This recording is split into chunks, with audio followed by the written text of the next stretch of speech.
Monsieur le Premier ministre,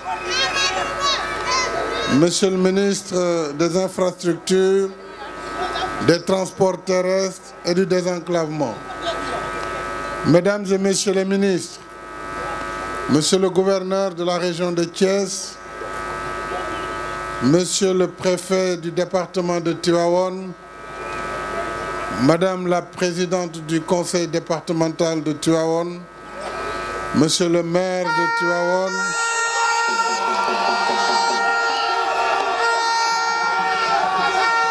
Messieurs les maires des communes du département de Tivaouane, honorables élus, je devais commencer par les élus nationaux, les honorables députés, hauts conseillers et membres du Conseil économique, social et environnemental. Excellences, Monsieur l'ambassadeur du Royaume d'Arabie Saoudite à Dakar, Monsieur le directeur des opérations de la Banque mondiale, Monsieur le représentant du Fonds saoudien de développement, Monsieur le directeur de la Société Générale du Sénégal, Monsieur le représentant de PFO, entreprise chargée de l'exécution de cette tranche de l'autoroute, Excellences, Mesdames et Messieurs, à vos rangs, titres et qualités, chère population de la région de Thiès et du département de Tivaouane, merci à vous, jërë ngeen jëf, jërë ngeen jëf.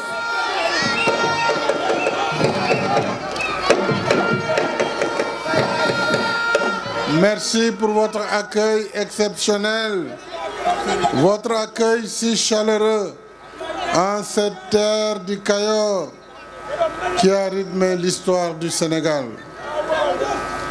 Je l'ai dit tantôt, je salue avec affection le khalife général de Tidjane, Serigne Babacar Sy Mansour, et prie pour qu'Allah lui accorde longue vie et santé afin qu'il puisse continuer l'œuvre de Mame Maodo. C'est toujours avec un enthousiasme renouvelé que je viens ici à Tivaouane. Tivaouane est la région de Thiès, un pivot de l'économie nationale. Cette région, de par son potentiel dans les secteurs de l'agriculture, de la pêche, du tourisme, de l'industrie, des mines, de l'artisanat et du commerce, la région de Thiès, je l'ai dit, contribue grandement à la marche vers l'émergence du Sénégal.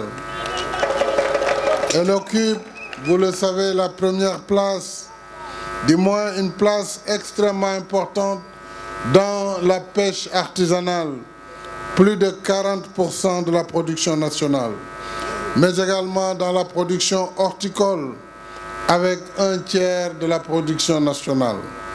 Cette région donc dispose de ressources minières importantes, telles le phosphate, le calcaire industriel, la barite, le zircon et le titane, pour ne citer que cela.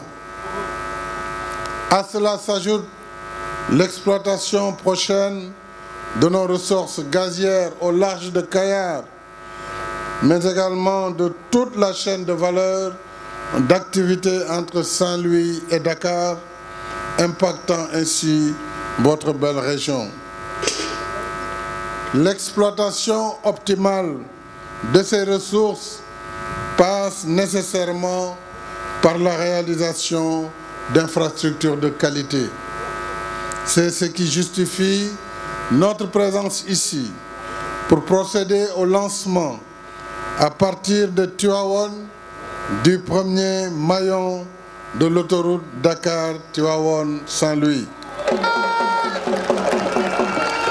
Ce nouveau chantier s'inscrit dans la continuité de la mise en œuvre du plan Sénégal émergent, dans le volet développement des infrastructures routières en général et de son réseau autoroutier en particulier. Pour rappel, mesdames et messieurs, en 2012, Le Sénégal comptait 32 km d'autoroute entre Dakar et Diamniadio. Nous avons accéléré depuis lors le rythme de réalisation des autoroutes avec les tronçons AIBD Thiès. D'abord Diamniadio AIBD, AIBD Thiès, AIBD Mbour, Thiès Touba.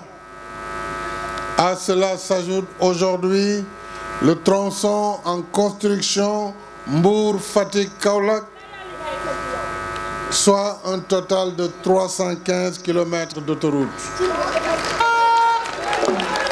La réalisation prochaine de l'autoroute Dakar-Tivaouane-Saint-Louis sur 200 km et le prolongement de la voie de dégagement nord en autoroute entre Tivaouane-Peulh et Diamniadio sur 20 km, deux projets liés porteront le linéaire d'autoroute du Sénégal à 531 km d'ici 2026.